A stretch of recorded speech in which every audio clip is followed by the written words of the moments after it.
Welcome to Civics and Coffee. My name is Alicia, and I am a self-professed history nerd. Each week, I'm going to chat about a topic on U.S. history and give you both the highlights and occasionally break down some of the complexities in history and share stories you may not remember learning in high school, all in the time it takes to enjoy a cup of coffee.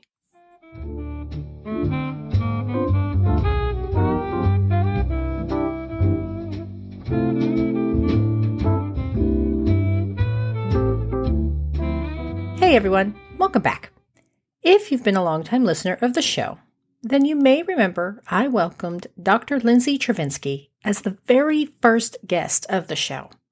She was incredibly kind and patient with me, and I am forever grateful to her for making the experience so enjoyable that I've made interviewing guests a part of the show's routine. Not only is she the first guest of the pod, but she now also holds the distinction as the first repeat guest to discuss another book project, Mourning the Presidents. Dr. Lindsay Chervinsky is a senior fellow at the Center for Presidential History at Southern Methodist University. Dr. Chervinsky is the author of the award-winning book, The Cabinet, George Washington and the Creation of an American Institution, co-editor of Mourning the Presidents, Loss and Legacy in American Culture, and is working on a forthcoming book on John Adams. She regularly writes for public audiences in the Wall Street Journal, Ms. Magazine, The Daily Beast, The Bulwark, Time Magazine, USA Today, CNN, NBC Think, and The Washington Post. Mourning the Presidents is a collection of essays written by fellow historians analyzing the nation's response to the death of presidents throughout the 19th and 20th centuries, and is available wherever fine books are sold. We held our conversation over Zoom, so apologies ahead of time for any dips in audio quality. I hope you all enjoy the conversation. Hey everyone, I am so excited to welcome back my very first guest on the show, Dr. Lindsay Chervinsky. She is a presidential historian and the author of one of my favorite books, The Cabinet, which traces the establishment of the body of advisors during the administration of George Washington. Ever the amazing scholar, she is back with yet another book, this time as an editor, with Mourning the Presidents, which will be the focus of our conversation today. Welcome back, Dr. Chervinsky. Thanks so much for having me. I'm excited to be back. And I guess I knew that I was your first guest, but that's so exciting and so fun to be back. Yes, I'm so honored that you came back because I know I was fangirling very hard the first time you were on. Oh, no, you're very sweet. Very sweet. All right, so let's dive into Mourning the Presidents. You review in the opening pages, the idea behind this book came about in part as the result of George Bush Sr.'s death. So can you expand on why Bush's death prompted a look into national mourning? Absolutely. So when President Bush died, there was this incredible outpouring of support for his legacy, remembrances about small details about his personality, really incredible praise for who he was and his administration. And while I think a lot of that is warranted, some of it came from people that I didn't totally expect. And I was like, that's an interesting thing that's happening right there. And Matthew Costello, my co-editor, and I started sort of chatting about it. And we realized that so much of the praise that was being written and spoken about Bush 41 was a reflection of who was currently in the White House. And the way that people talked about Bush, it was his kindness, his humility, his sense of humor, his ability to get along with a lot of different people, his decency. And it was clear that people were missing that in our politics in 2018. And that almost said more about where we were as a country than who he was. I mean, I think a lot of that was true. And he was, by all accounts, a kind and decent, but it seemed more of like a mirror reflection than like a picture of someone. And so we kind of started chatting and thinking, well, has that happened at other times? Is that true for other people, or are we in a unique moment? And so we started kind of like thinking about some people, and we thought, this would be a really interesting book that no one has ever really looked at the broad scope of what happens when presidents die from Washington to Bush. There have been certain individuals that have been covered, of course, specific legacies, but never that broad scope. And so we thought that that would be a really interesting thing to contribute. Yeah. And that's a perfect segue into the next question that I have, which is, what does studying our reactions to presidential death tell us? Gosh, it says so much because it really reveals what we choose to focus on. So, for example, there's a chapter on Zachary Taylor by Camille Davis. And in the wake of Taylor's death, he hadn't been president for very long, so there wasn't really all that much to say. But his presidency had also been sort of spectacularly underwhelming. And so rather than, saying he was a martyr or he was lost too soon or, any of these things, people kind of focused on what they wanted to remember about him, which was his military service in the Mexican-American War. And it's because he had handled the things that came after pretty poorly. And so that choice of looking for the good, looking for the unifying moment, said a lot about people in the late 1840s and early 1850s when the country was facing this huge crisis over what to do with slavery and whether or not this new territory that had been acquired should be free or slave territory. And so that's just one example of what we choose to focus on, how we choose to frame our remembrances, how we choose to shape the legacy, often reveals where we are as a nation, what are our divisions, what are our tensions, what are the issues we're grappling with, and who counts in society, who gets to be the one that is making those choices. And another thing that these snapshots look at is kind of, you have this collection of presidential deaths over 2 centuries. And so the media starts to become kind of a bigger force. So how do you think the evolution of the media also impacted presidential memory? Well, I think there are a couple of ways that the media really plays an increasingly large role. So first, when Washington died in 1799, news traveled relatively slowly. And so the mourning process was really dragged out over the course of really several months as different towns or organizations put on mock funerals. Like they literally had an empty casket and they would have a, fake funeral so that people could come and pay their respects and give eulogies, which sounds to us really weird. But it was important to people at the time because they wanted to be able to release that grief and have these rituals. We have these rituals for a reason. As technology has improved, of course, news travels faster. So we have more like what is a day or a weekend or a week of mourning. So, Lincoln is the first president where the telegraph is actually functional. And so when he died, people knew really pretty quickly. And the timing of his death, he was shot on Friday, which happened to be Good Friday. And then, of course, died on Saturday and Easter was on Sunday.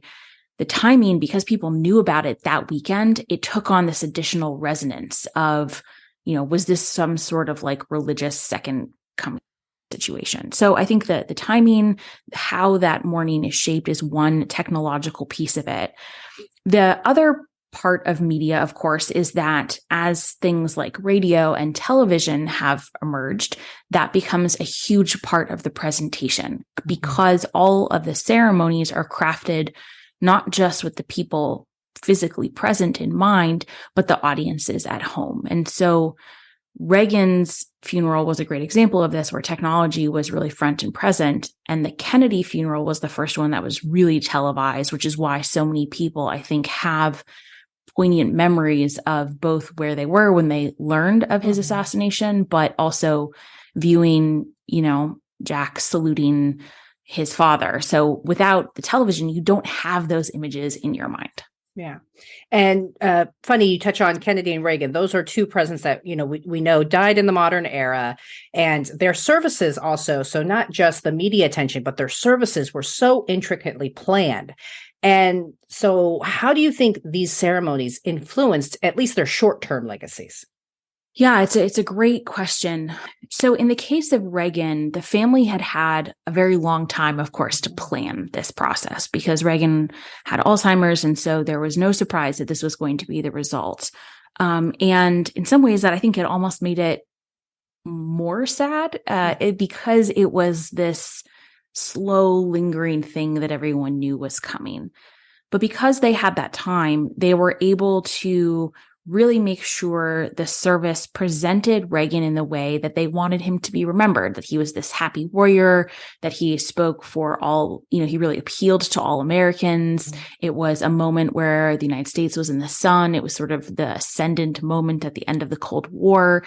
And a lot of people who were there felt that, even if they maybe identified as Democrats or later have reflected with perhaps a little bit more nuance about Reagan's legacy. But that message, I think, was really powerful and did really strike people. And there was a reason it was so well attended and so well watched. And it was because people felt that sort of sentiment. It was very compelling.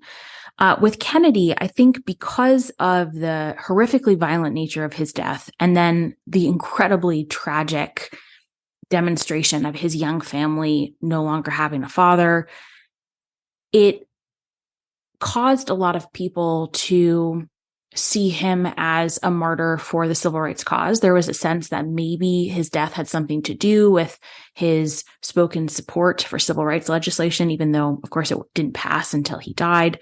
The passage of it, and because LBJ spoke so intently about doing it to honor Kennedy, I think attributed a lot of that credit to Kennedy's legacy, which maybe is not always accurate. But I think because of that sort of like extreme tragedy, the martyr concept that struck down in his prime, it did really cause a lot of people to think of Kennedy in almost universally positive terms. Yeah. So if we look at the historical, presidential rankings that C-SPAN puts out every couple of years, Kennedy was initially like way up there, and he's kind of started to come down as people have maybe evaluated him a little bit more analytically or objectively, or as objectively as possible. But initially he was like top at the top. And I do think that the nature of his death and then the way that those ceremonies were presented had something to do with that. Yeah. And you've touched on this a little bit already, but I am curious, we talked about Washington and the months-long kind of mourning period for the country, but how else has presidential mourning evolved throughout our history? Gosh, there are a lot of ways. I mean, in some ways, there are some things that are sort of universal. There is always this outpouring of grief, well, almost always an outpouring of grief for individuals, which I find kind of a funny thing because in a republic, every citizen is supposed to be the same. And once you leave office, you're kind of supposed to be the same as any other. And we were a nation founded on, rebelling from monarchy. And yet we have these state funerals that look an awful lot like the ones we just saw Queen Elizabeth having, a couple months ago. So in some ways, like that sort of universal grief is timeless and perhaps a little bit odd. But then things like how one expresses that grief, how one participates in those rituals, what those rituals are supposed to be, those have obviously evolved a great deal. So it used to be that to demonstrate mourning, you would have mourning dress. And so the family would primarily wear all black, especially the men. Women would often wear a mix of white and black. White was actually considered a mourning color. So you would have a mix of white and black, or you would have a white dress with black sort of sashes that were trimmed around, or I think they're called epaulets. I can never pronounce the word correctly. Like basically like these fringes that you would put on the shoulders of your dress that were black. So things like clothing were a way to demonstrate mourning.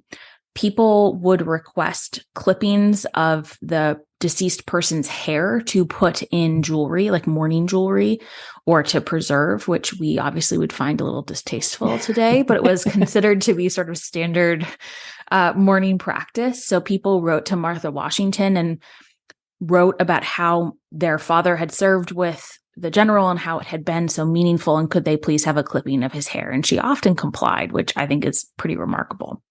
So obviously things like that have changed a lot. Yeah. Up until through the end of the 19th century, it was considered standard to dress buildings in mourning garb. So they would put these big sort of swaths of crepe material, black crepe material, hung around the windows of all federal buildings, state buildings, public buildings, to demonstrate this sort of sadness in a way like we would today put a flag at half-mast.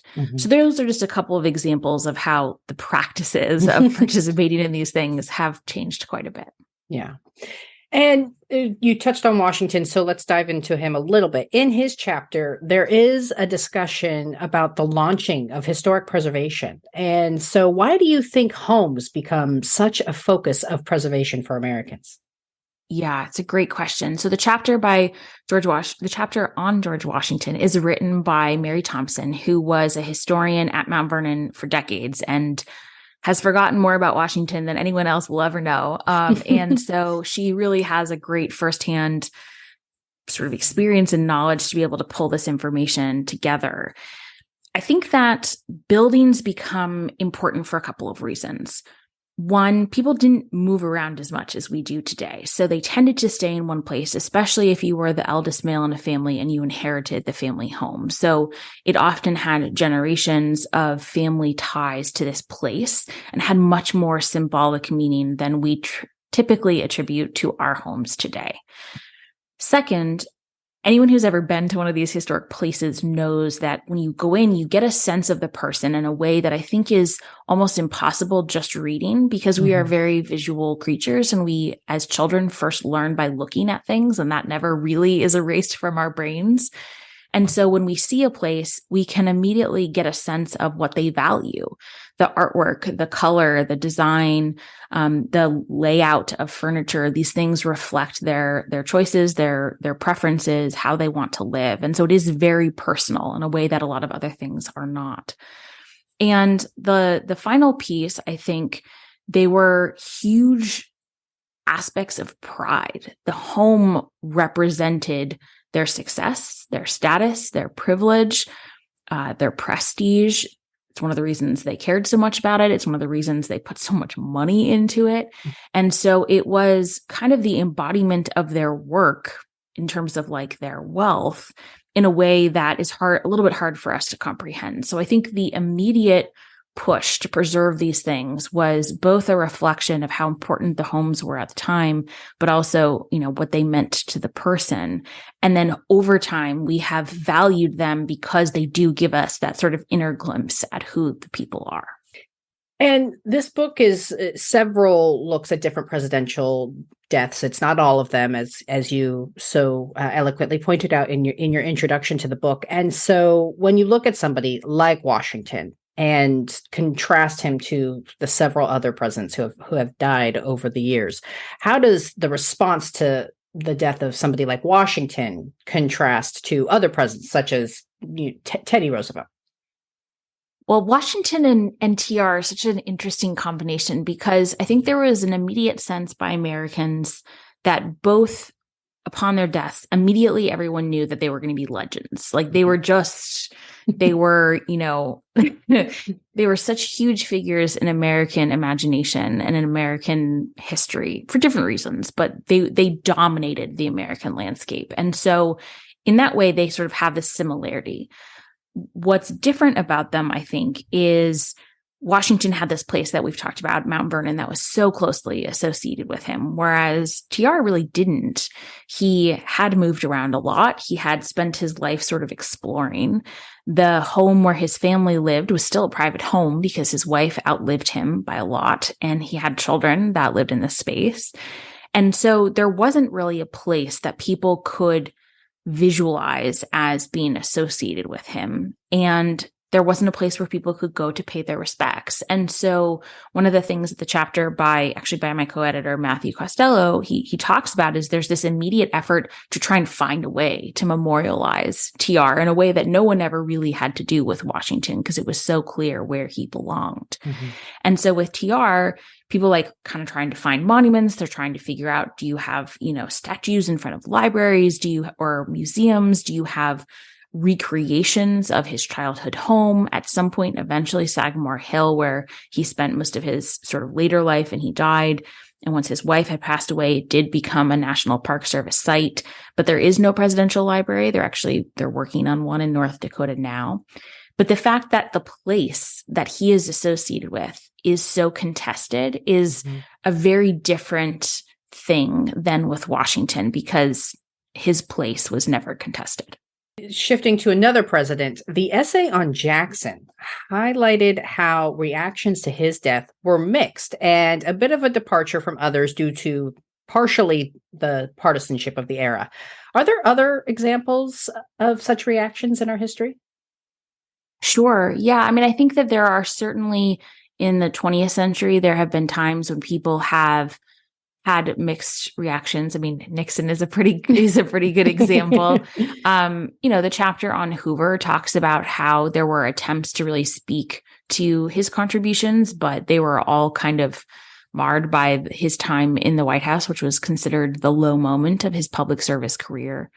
Even people like, Truman, or I would say Ford, are people that do tend to receive a little bit more of a mixed record. Now, it'll be really interesting to see what happens going forward because we are in such a partisan time.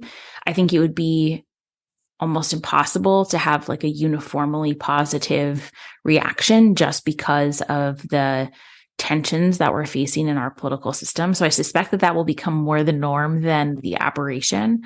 But Jackson is certainly interesting. And the chapter by Jackson is written by Todd Estes because the early presidents didn't generally have that. They tended to be universally positive, even if they probably could have received a little bit more criticism.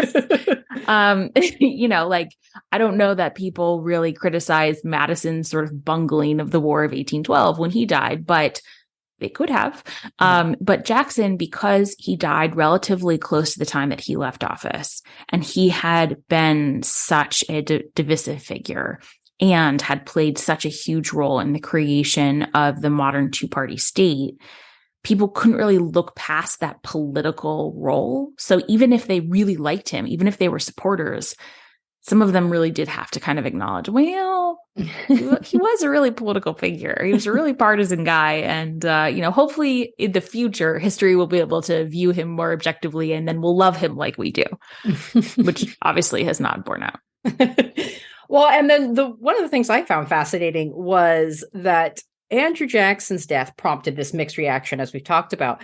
But somebody like Andrew Johnson managed to somehow escape such scrutiny at first. And so I'm curious, do you have any thoughts on why these two controversial figures generated such varying reactions? Yeah, it's a great question. And one of sort of the interesting paradoxes of how American history developed. I think part of it is really a reflection of when they died and what was going on. So again, sort of this key theme of what did the country look like? What did the country need? And when Johnson died, it was more beneficial for the country to not really focus on those divisions because they were trying to piece together back the different pieces of the Union after the Civil War. And Johnson was a useful tool because his legacy and his service in the Union, he had remained loyal. He was the only Southern congressperson to do so, demonstrated that in theory, the war could be about states' rights and not about slavery. Now, obviously, we know that that's not true. History has demonstrated to us that it is about slavery, but Johnson's loyalty to the Union, therefore, could be useful and could help uphold sort of this white supremacy system, especially in the South. I also think because there was so much going on when Johnson died, while a lot of the praise for him was sort of positive, it did kind of fly under the radar. It was much more subtle than some of the previous ceremonies and mourning rituals we had seen. It was much more localized. It certainly did not receive the same sort of national attention that some of the other figures did. And I think that was to his benefit. Mm-hmm. And talking in more the supportive roles, what role did the first ladies play in the mourning rituals of their spouses? Well, I think the first ladies really sort of shape everything. They're the first and foremost piece because whether or not they choose to participate as the first choice changes the entire atmosphere of the day or the week or the month. And then if they are choosing to participate, their choices can sometimes supersede those of what maybe their husband dictated because he's no longer there and they are. So, for example, Martha Washington was really calling the shots after George Washington died, but she didn't personally feel like she could go to the ceremony. So that gave other individuals like Tobias Lear and some of their other family members a more prominent place because she just didn't feel like she could go.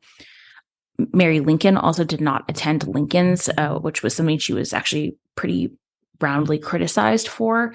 And as a result, I think it kind of took away the personal nature of Lincoln's death. It made him this national figure where everyone was mourning because everyone had lost him and they felt it keenly. And it's sort of her absence allowed him to become that kind of national figure in a way that if she had been there, it would have reminded people that he was also a father and a husband. So that's sort of two examples of first ladies who have not. But then, of course, Jacqueline Kennedy was present at Kennedy's funeral and was so essential and so central to sort of what happened in the hours after his death in terms of how people focused on the grief and how they processed it and what they remember. The first ladies also are usually integral in shaping or helping shape the legacy of the presidency or the president's sort of time in office. So whether that's something that they work on together while the president is still alive, or, for example, as we've talked about, TR died and his family was really essential in pulling together that legacy and the things that he cared a great deal about. So the first ladies really run the show, and those that have done, I think, a really great job of managing this process bring out the best of what they want Americans to remember about their husbands. Yeah. And shifting a little bit to kind of the process. So how does something like this, where you're collaborating on a collection, differ from being the sole author on a project? Yeah, it's a totally different exercise. And it's fun because it allows you to explore and to learn about a subject without necessarily having to write the entire book yourself. So I was very interested in the subject. I was very interested in the concept. I was very interested in what it said about the relationship between the American people and the president.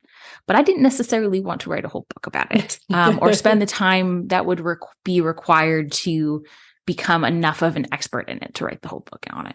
And so it was really fun to work with Matthew to pull together scholars that had different areas of expertise that could speak to different time periods and individuals and to bring out different ways of looking at them that I wouldn't necessarily think about. That's what I think is really interesting and unique about a volume is it does bring together so many different voices and perspectives in a way that you can't really get with a solo authored monograph.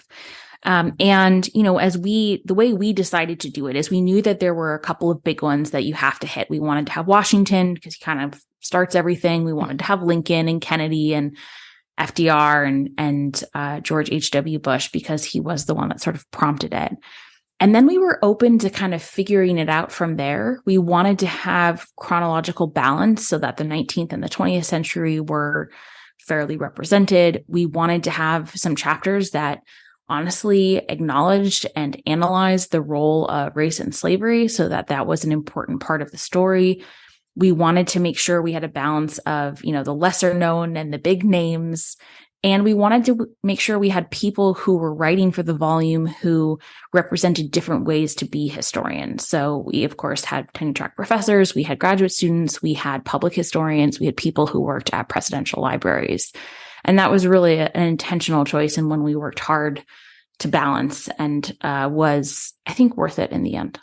I will agree. As somebody who's read the book, I loved the different approaches to every essay, even though the overall theme was, you know, death and national mourning and how that's kind of evolved over our history. But I really appreciated just the different tacks that every essay took and kind of doing a new analysis of each presidential legacy. So in my personal opinion, I think you guys succeeded very well. So good for that. You. And so what do you hope readers take away from this collection? I think there are a couple of things that I would really like readers to take away. One, I hope that they take away a clear sense that legacy and sort of what we remember in that process is constantly shifting and evolving. And I think it should be because we should ask new questions based on our unique experiences, and each generation looks at things differently, and that's good, and that's not bad, and that's also not new. That has been happening from the beginning of time. The second thing I hope that people take away is an encouragement to view some of the mourning words and the material that is put out especially right after someone dies, with a little bit of a detached or critical lens, that they are often intentionally crafted to portray a certain message. They are a deliberate choice, and they reflect a lot about what the person wants you to know. And that's all good and fine, but should not necessarily be taken as straight facts or analytical history, and rather a statement about American culture. And so as long as you view it as that, I think it's a very productive exercise, but should not necessarily be confused with straight history. So I think those would be the two things. And then also just encourage people to question, like, how should we mourn presidents? Like, this is something that each generation does decide. And I don't think that there is one right or wrong answer, but should be viewed creatively, but also should continue to be reevaluated as we go forward. Yeah. And so stepping away a little bit from mourning presidents, I am curious. I know you're working on another project, and can you share a little bit about this yet? I can. So I am finishing up a book on John Adams' presidency. I will not be going in order. So after this, there will be no Jefferson book. But I had to tell this one story about John Adams. So I'm writing a book on John Adams' presidency, and it's really looking through the lens of what did it take to ensure that the presidency survived after Washington. That I think was not a guarantee. And Adams was quite intentional about carefully beginning to establish political norms that we take for granted and are in a really critical scaffolding of our political system, like the peaceful transfer of power. And that was something that I think most Americans took for granted until recently, and John Adams very much did not. So he was really careful and essential to the process of making sure the presidency survived after his administration. And I think that part of the story, to our previous conversation about how each generation looks at things in a new way, that part of the story has really been ignored by previous biographers because they had never really seen a contested election. And so they didn't know what it looked like to have political violence in that way. And so they just kind of took it for granted. And so I'm determined that we do not take John Adams for granted in that way. The book will be out next year, probably in late August or early fall of 2024. I have a tentative title, but it's not going to stick. So best to just say there will be a book about John Adams' presidency in early fall. My name will not change. So that is a good way to find it. I'm so excited. And I love that you are so committed to really reminding everybody of how important John Adams was. I do think, aside, I know he's gotten a little bit of kudos in the last 15, 20 years between David McCullough's book and the HBO series. But I think by and large, historically speaking, he's been kind of one of the underrepresented guys in office. And I'm so excited to see kind of your take on his preservation of kind of this democratic institution that we've come to appreciate, I think, so much more so in the last few years. Yes, I'm going to see if I can do something about that. See if I can get his name a little bit up closer there, and to explore, I have an epilogue that kind of explores why we don't remember him. And I mean, mostly the answer is it's Jefferson's fault. But I think that it's important because it does sort of begin to explore this question of, like, when does the process start of beginning to write this history? Yeah. And it starts in the moment of when things are happening, of how people describe them, what is preserved, what is saved. And I think that that's part of the history we often don't think about enough. And before I let you go, is there anything we haven't discussed yet that you'd like the future readers to know?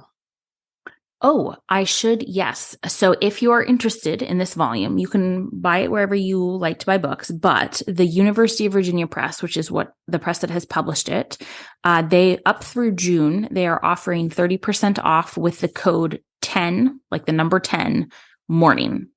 Not like the time of day, but like the practices we've been talking about. So 10 mourning, and it will get you 30% off if you buy through their website up through June. So a good discount for listeners. Definitely. Okay. And lastly, where can people find you and your amazing work, such as that wonderful newsletter that you put into our inboxes every so often? Thank you. Well, I would have in the past said that Twitter was the most effective way to find me, but it's kind of broken at the moment. And so I am still on all of the social medias, but Twitter is increasingly the way it used to be. You can find me at LM Chervinsky. It's CHER on Twitter, and L Chervinsky on Instagram. But probably the most effective way to stay up to date on everything is the newsletter. It's called Imperfect Union. So it's lindsaychervinsky.substack.com. And it's free. It goes out once a month. I never spam. It has an essay about something historical related, and then all of the links to whatever I've been up to, whether it's podcasts like this one or op-eds or press or media or anything like that. So it's a really good way to stay up to date. And I do respond to questions and comments and everything. So if you want to engage, that is a good place to do it. And everybody, it's a fascinating newsletter. I look forward to it every month that it comes in. It's always, you always have just such a wonderful way of analyzing kind of current events and contrasting them to, historical similarities. And it's a fascinating read every month. So. Oh, thank you. I really appreciate that.